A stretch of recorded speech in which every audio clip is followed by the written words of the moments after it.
Bismillahirrahmanirrahim. Assalamualaikum. Jangan lupa like, comment, and subscribe. Bye.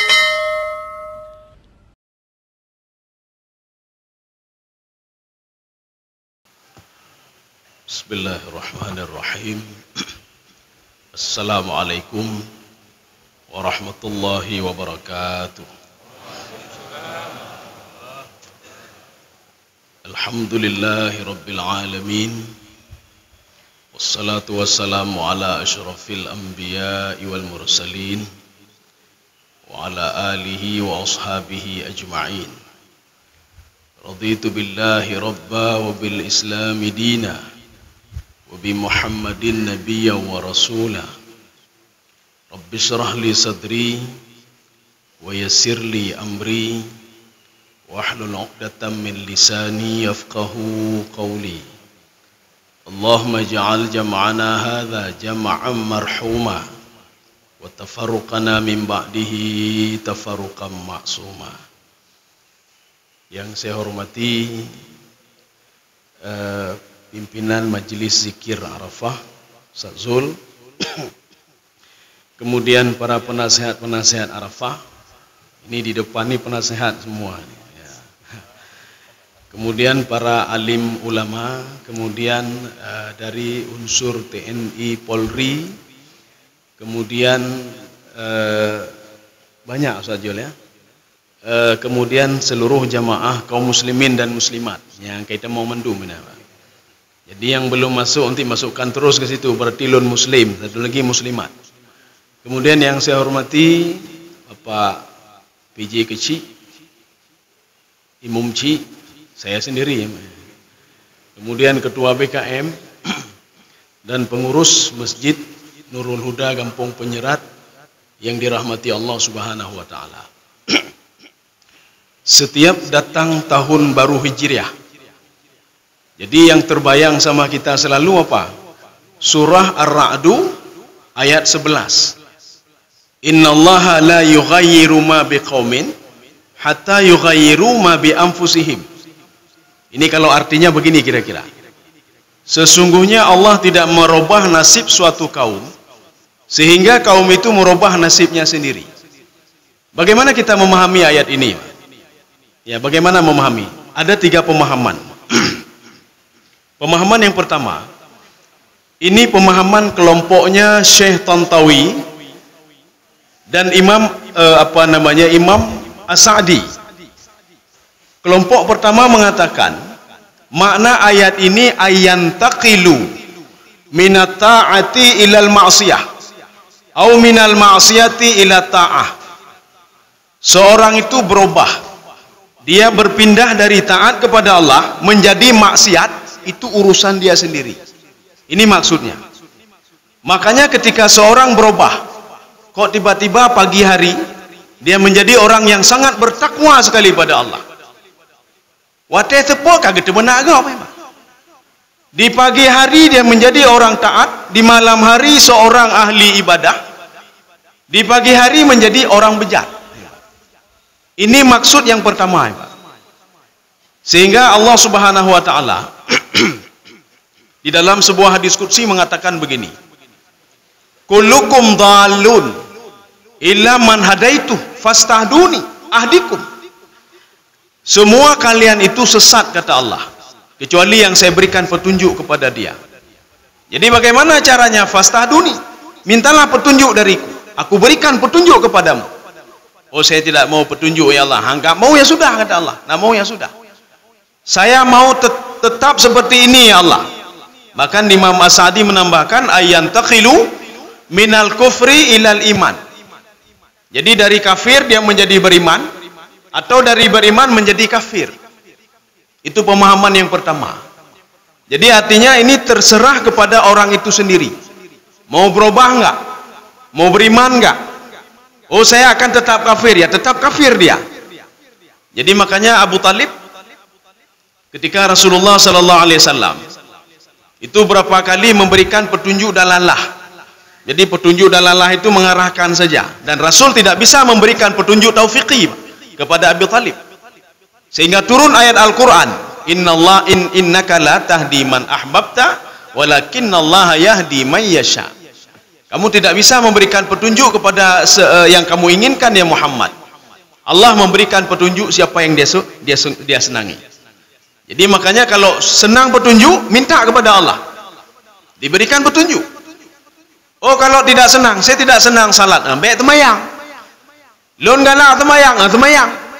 Saya mau beriman, ya beriman. Saya mau tetap kafir, ya kafir. Ini pemahaman kelompok yang pertama. Pemahaman kelompok yang kedua, ini diprakarsai oleh Imam Al-Qurtubi dan Imam At-Tabari.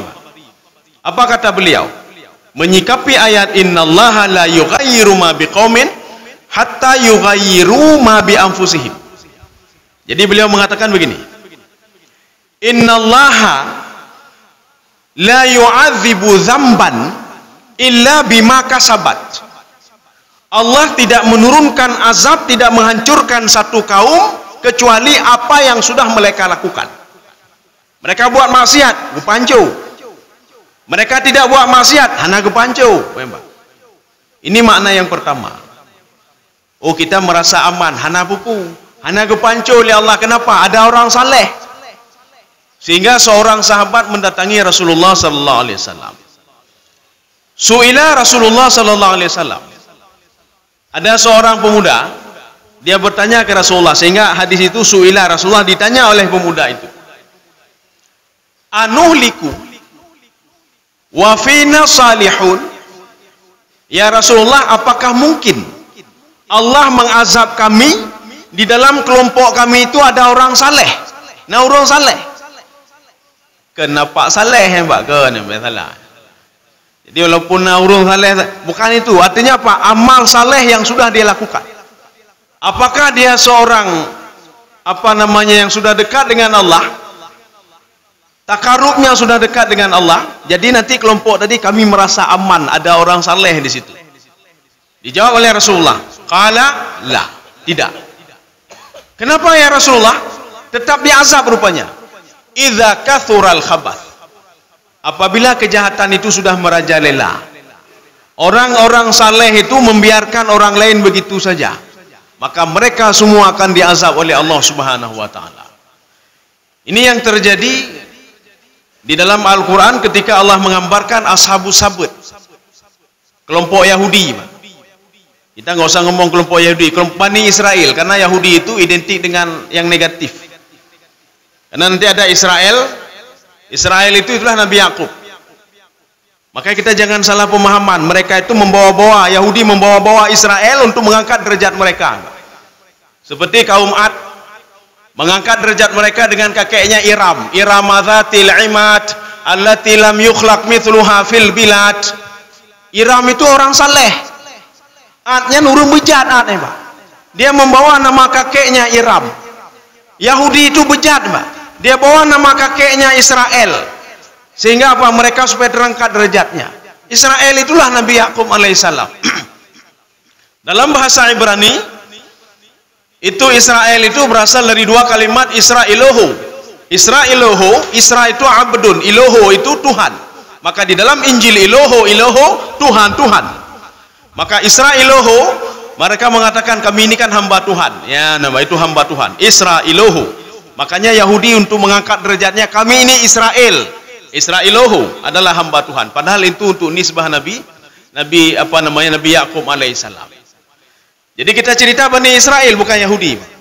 Karena Yahudi itu sebuah konotasi negatif dari keturunan Bani Israel. Karena mereka itu Yahudi itu berasal dari kalimat dalam bahasa Ibrani hada Yahudu inna hudna ilaika dalam Al-Quran. Maknanya apa? Kami bertaubat. Setiap ada masalah kami taubat. Maka mereka itu identik diri mereka, kami adalah hamba yang bertaubat. Buat dosa, taubat lagi. Bahkan nabinya sendiri mereka bunuh. Nabi Zakaria keturunan Bani Israel, dia bunuh. Siapa yang bunuhnya? Yahudi. Nabi Yahya, anak Nabi Zakaria, siapa yang bunuh? Dipenggal lehernya. Yahudi. Siapa yang merencanakan pembunuhan terhadap Nabi Isa alaihissalam? Yahudi juga. Kaum muslimin sedang jemaah yang dirahmati Allah. Jadi terjadi pada masa Bani Israel, kita cerita Bani Israel, nggak cerita Yahudi. Yahudi itu konotasi negatif, ghairil maghdubi alaihim waladhdallin. Jangan jadikan kami seperti Yahudi dan Nasrani ya Allah, yang mengklaim kalau surga itu punya mereka, Pak. Yang klaim surga, paling enak klaim surga punya ini, Pak. Ketika cerita Bani Israel, ketika itu Allah mengatakan la ta'du fi sabti. Ini kita masih menafsirkan penafsiran kelompok kedua, innallaha la yughayyiru ma biqaumin. Jadi Bani Israel itu ketika Allah mengatakan la ta'du fi sabti, jangan keluar hari Sabtu, jangan memancing hari Sabtu, jangan berbuat macam-macam hari Sabtu kecuali ibadah saja. Akhirnya apa? Mereka tidak pergi memancing. Mereka beribadah di hari Sabtu. Rupanya apa? Yauma la ya'tihim syurra'a. Jadi rupanya ketika selain hari Sabtu, ikan itu tidak datang. Yang datang cuma hari Sabtu saja. Akhirnya mereka tidak mau ambil pusing. Alah, hai tak ada bikinyan. Hai tak ada bikinyan. Kita buat cara strategi bagaimana ikan supaya dapat di hari Sabtu. Ketika itu kata kelompok yang kedua. Kelompok kedua mengatakan apa? Jangan nanti kena diazab oleh Allah. Urusan roh nilai. Yang kemawe kamu, yang congket kamu, yang buat maksiat kami. Apa urusan kalian? Kelompok kedua menasihati. Kemudian kata kelompok yang ketiga, lima ta'idhuna qauman illahu muhlikuhum. Untuk apa kamu nasihati mereka? Bah lagi yang gede, baik baju haram gede, baik pegang maksiat gede. Yang diazabkan mereka.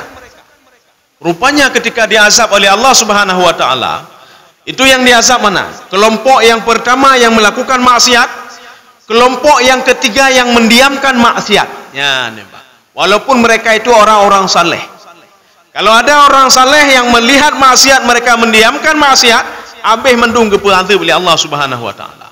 Ini maksudnya, innallaha la yughayyiru ma biqaumin hatta yughayyiru ma bi anfusihim. Ini tafsiran yang kedua. Jadi artinya kita hana pupulun, hana lumpegat maksiat, yang maksiat di bulan, betul di bulan pegat maksiat. Watega azab tanya-tanya kenang, Pak. Makanya bagaimana caranya? Supaya azab tidak sampai, cegahlah si fulan untuk tidak berbuat maksiat. Maka Imam Al-Qurtubi mengatakan, innallaha la yu'adzibu dzamban illa bima kasabat. Mereka buat apa? Maksiat. Nanti mereka dapat seperti apa yang mereka lakukan. Ya, nih, Pak. Ini pemahaman yang kedua. Pemahaman yang ketiga. Ini yang perlu kita wanti-wanti ini. Ini diprakarsai oleh Imam Ibnu Ashur. Di dalam tafsir beliau, mungkin kalau kita melihat tafsir Al-Kasyaf Zamakhsyari sependapat juga dengan Ibnu Ashur. Apa kata Ibnu Ashur? Inna zawalan ni'mah. Kita perlu kita ketahui, Pak. Hilangnya nikmat kita selama ini. Nyobakan sakit-sakit tabelun, biasa sehat tapi. Kenapa selama ini anak saya kok sudah melawan saya? Selama ini kenapa rezeki saya tidak berkah? Kenapa istri saya selalu ribut dengan saya? Kenapa saya selalu ribut dengan tetangga saya? Maka Imam Ibnu Ashur mengatakan, inna zawalan ni'mah, hilangnya sebuah nikmat itu, ini tafsiran dari yang ketiga tadi, Pak. Inna zawalan ni'mah bisababil a'mal as-sayyi'at, sebab kejahatan yang kita lakukan. Kita melakukan kejahatan, nikmat yang akan Allah berikan tidak jadi. Getarik demah nikmat, Pak. Getarik demah.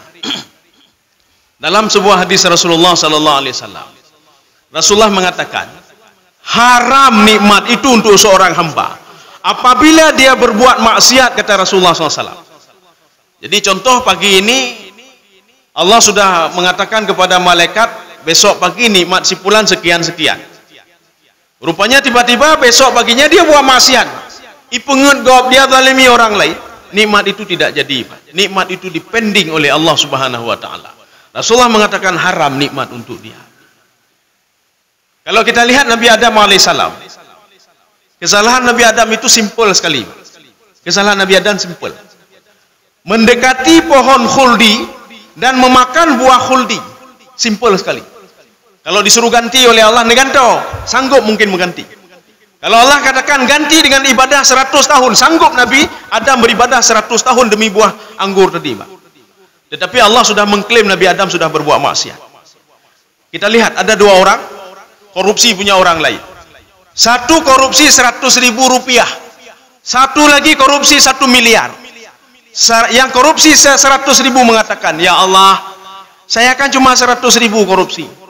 Si fulan 1 miliar korupsi, ya Allah. Betul, satu 100.000, satu 1 miliar. Persamaannya apa? Tidak ada beda, sama-sama korupsi, Pak. Persamaannya apa? Dua-dua bobrok akhlaknya. Yang mengambil duit orang lain 100.000 bobrok akhlaknya. Anjir pakai. Apalagi yang ambil 1 miliar, dua-dua bobrok. Dua-dua diazab oleh Allah Subhanahu wa taala. Dan kita jangan pernah mengatakan, ya Allah, pekan necok karamah dari loan ya Allah. Kenapa engkau anak saya marah ke saya? Kenapa? Padahal kesalahan saya sedikit. Perhatikan Nabi Adam alaihissalam. Kesalahannya kan sedikit. Ada dialog Allah dengan Nabi Adam alaihissalam. Itu di dalam kitab Tafsir Ibnu Katsir. Ada di dalam dua kitab yang berbeda. Ibnu Katsir itu dua kitab beliau yang berbeda. Yang pertama Tafsir Ibnu Katsir. Yang pertama keluar. Yang kedua adalah tafsir beliau yang sudah ditahqiq oleh Syekh Ibnu Adawi. Judulnya Mukhtasar Sahih Tafsir Ibnu Katsir. Di situ diungkapkan, ketika Nabi Adam makan buah khuldi, Allah mengatakan begini, ini dialog Allah dengan Nabi Adam. La yujawiruni man asani, tidak boleh berdampingan denganku, kata Allah. Orang yang berbuat maksiat kepadaku. Tidak boleh dapat keberkahan. Orang berbuat maksiat denganku, tidak ada berkah, hana rahmat le, kata Allah. Sekarang keluar kamu dari rahmat, gara-gara makan buah khuldi. Katanya cerita yang badau padunggo kata kibah gok. Berapa kali kita sudah kibah orang lain? Berapa kali sudah mendalimi orang lain? Berapa kali sudah kita mengurangi timbangan punya orang lain? Berapa kali kita sudah menyakiti hati orang lain? Padunggo maksir. Berapa kali dipanggil salat kita tidak datang? Berapa kali kita meninggalkan salat? Berapa kali kita berbuat maksiat? Ceritanya Mbak Droba.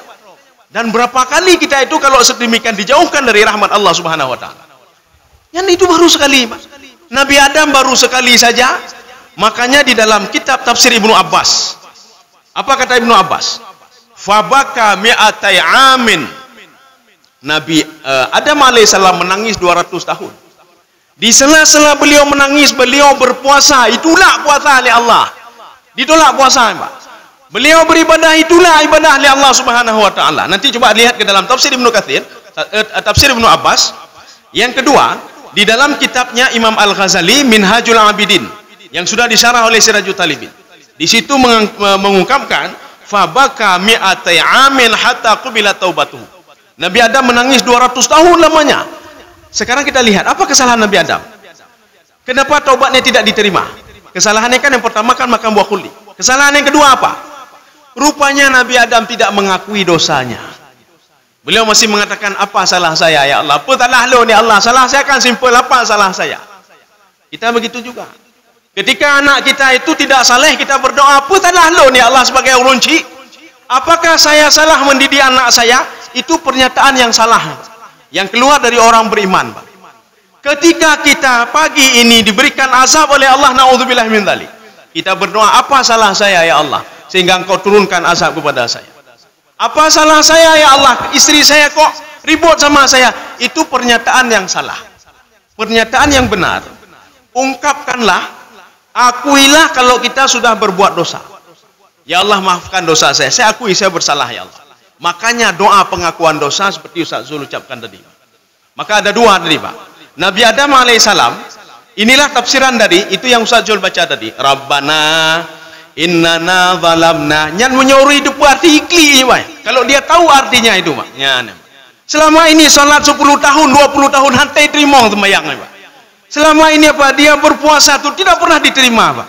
Rupanya dalam hidupnya tidak pernah mengakui kalau dia bersalah. Apa salah saya? Yang salahkan si fulan. Ya, coba kita lihat ketika bersenggolan kendaraan, Pak. Nggak ada yang mengatakan, maaf, nyo salah lu. Nggak ada, Pak. Salah don. Awai don. Ya, lepas lagi nanti ketika ibu-ibu beloknya salah don. Pakai nak dia sandwich ni nun ni, Pak. Nggak ada yang mengatakan, anak bapaknya salah lu. Nggak ada, Pak. Nggak ada, Pak. Seorang anak begitu juga, ya, Pak. Seorang anak kalau ketika tidak salat, tak tepat, pu jauh le. Pu salah lu nilai. Yang tak tepat lah, Pak. Pu salah lu, Pak. Coba ketika anak tak tepat, lu le ke malum ka salah. Hana lu sembahyang ngono. Nya urunci wuh haju, Pak. Wuh haju te, Pak. Nya, Pak. Karena anak mengakui salahnya, Pak. lon salah ya, lon salah. Nu pemaah lon ya. Yang kamu tak jaroba, gecom de maki yang kai poh aki ane unai com aki, nu pemaah ya. Tapi kalau itu buat salah lo ya, bukan itu buat lo, itu buat lama. Salah lo ya, itu buat juga, sepuat juga. Ya nampak. Jadi makanya Nabi Adam alaihissalam ketika 200 tahun lamanya beliau itu puasa ditolak, nak diterima oleh Allah. Kenapa? Tidak pernah mengakui dosanya. Nabi Adam mengatakan, apa salah saya? Apa salah lu? Apa salah saya? Makanya doa tadi, Rabbana innana zalamna, kami zalim. Maksudnya apa? Saya, istri saya zalim ya Allah. Itu kesalahan kami ya Allah. Kami makan buah khuli, kesalahan kami ya Allah. Ya nembak. Jadi baik kita nyopah itu nanti apa salah lu ya Allah. Pakan anak lu sakit, apa salah lu lah baik nyopa salah ibadah lu. Kurang lu bersedekah. Itu pernyataan yang salah hebat. Tengok gejok lam li Allah. Gejok lam li Allah. Gazuk lam mbaknya. Maka Nabi Adam alaihissalam inilah tafsiran dari fatalaqa Adamu mir rabbih kalimatin fataba alaihi. Fatalaqa Adam, talaqa itu talaqi, Pak. Rupanya Allah kasihan sama Nabi Adam. Kagak semayang sama puasa getulak. Beliau beribadah getulak untuk minta maaf. Caranya saja yang salah. Akhirnya Allah menyuruh kepada malaikat Jibril. Jibril, kamu kasih tahu kepada Adam, kenapa dosa dia selama ini tidak saya ampuni. Padahal dosanya cuma makan buah khuldi 200 ton. Gedanya cikalan dosa tanya padum, umu. Mu 200 hansib umu, Pak. Nabi Adam lebih 200 ton umu. 200 ton anak keterima ngapa ibadah beliau. Rupanya kalimat makna fatalaqa Adamu mir rabbih kalimatin. Kalimatin di situ di dalam tafsir Baydawi, kalimatin itu adalah Rabbana innana zalamna anfusana. Itulah pengakuan dosa. Ada satu lagi. Itu doanya Nabi Yunus alaihissalam. Itu yang paling mudah. Itu saja boleh juga. Habis sembahyang taduk dah bacanya yang bunuh panjang. La ilaha illa anta subhanaka inni kuntu minadh dhalimin. Lun zalim ya Allah, lun zalim, lun salah, lun zalim, lun zalim. Tak berdoa ya, Pak. Tak berdoa tahajud yang kita ucapkan, lun zalim ya Allah. Saya menzalimi orang lain selama ini ya Allah. Yang ada lagi maaf ya, Pak. Jangan bangun. Apa salah lun ya Allah? Kenapa saya bangkrut ya Allah? Kenapa begini anak saya sakit selalu setiap tahun sakit? Anak lu lawan lun apa salah lun ya Allah ya, Pak. Anak lun durhaka apa salah lun ya Allah. Selamanya anak akan seperti itu, Pak. Makanya Nabi Adam alaihissalam, perhatikan kalimat fa di situ, Pak. Fatalaqa Adamu mir rabbih kalimatin. Fa yang pertama itu adalah fa ifsah. Fa yang kedua adalah fa taqib. Apa makna fa ifsah? Ya ta'allaqu bima qablahu. Itu cerita tentang bagaimana Nabi Adam alaihissalam 200 tahun taubatnya tidak diterima oleh Allah Subhanahu wa taala. Tetapi dalam hitungan detik fataba alaihi, itu fataqib, langsung dikabulkan dan diterima oleh Allah Subhanahu wa taala. Maka di bulan Muharram ini kan begitu juga. Artinya baik pun salah lun, tapi pun salah lun ni, Pak. Bagaimana mau merubah nasib kalau seperti itu? Apa salah saya? Apa salah saya? Pak. Makanya di dalam tafsir Ibnu Ashur, inna zawala ni'mah, nikmat itu akan hilang bisa babil a'mali sayyi'ah, akibat dosa yang kita lakukan. Uronyo tak pegat daca, uronyo getarik karamah. Makanya sebagian penafsir mengatakan, ketika Allah memberikan karamah kepada Nabi Adam alaihissalam, apa karamah Nabi Adam? Maka Nabi Adam dipanggil dengan Adam, kenapa? Karena udmah. Udmah itu apa? Semua ilmu terkumpul kepada Nabi Adam alaihissalam. Jadi bukan asma yang dimaksud di situ. Kita bisa melihat dalam tafsir Ibnu Abbas atau tafsir yang lain nanti, Pak. Tafsir Al-Manar juga boleh kita lihat. Yang dimaksudkan ilmu yang diberikan oleh Allah, semua ilmu. Oh, terpegah lun malim dalam bidang teknik, Nabi Adam lebih malim. Oh, saya malim dalam bidang psikologi, Nabi Adam lebih malim. Karena wa'allama Adam al-asma'a kullaha. Asma'a kullaha ini semua ilmu, bukan isim, bukan kata benda. Bahkan kata Ibnu Abbas, hatta jami'al lughat, semua bahasa penduduk dunia sudah bisa dikuasai oleh Nabi Adam, padahal mereka belum lahir lagi, Pak. Tetapi perhatikan, ketika Nabi Adam makan buah khuldi, Nabi Adam berbuat dosa, karamahnya ditarik oleh Allah. Getarik oleh Allah, Pak. Betul-betul getarik oleh Allah. Kesalahannya sedikit. Ini karamah katanya, kita dekat dengan Allah. Kita beribadah kepada Allah. Coba buat maksiat sekali, kalau enggak karamah kita diambil oleh Allah Subhanahu wa taala. Hana disegani lele orang lain. Hana dihormati leli orang lain, Pak. Gara-gara apa katanya tak pegang maksiat. Ya. Jadi makanya di bulan apa namanya Muharram ini sudah 3 saya. 3 Muharram. Jadi baik 1 Januari mentang 1 Januari tu kemampu itu nyoto je Pak, ya Pak. Tu nyorung-urung apa namanya kalau orang-orang luar tu anak-anak itu tu Pak. Itu anak Pak. Itu anak pasal anak lamnya Pak. Ya, ini kebiasaan orang dulu. Itu di apa nama Bangladesh, di apa namanya di India dulu ya dulu. Ya saya. Ya nami pasal lamnya Pak, anak perempuan dalam sumur untuk keberkahan ya Pak. Kita keberkahan itu kita cari apa? Ini di awal bulan ini muhasabah. Muhasabah draw. Muhasabah draw apakah bisa kita ambil nanti model yang pertama tadi Pak. Jadi model yang pertama atau model yang kedua? Atau model yang ketiga? Ya Pak, muhasabahnya model yang ketiga. Jadi artinya kita muhasabah itu dari tiga sudut ya, dari 3 sudut. Jadi artinya apa? Yang pertama kita mau kemana dulu? Muhut lagi third. Ini kalau sudut yang pertama, muhut lagi third. Muhut lagi third pegod ju.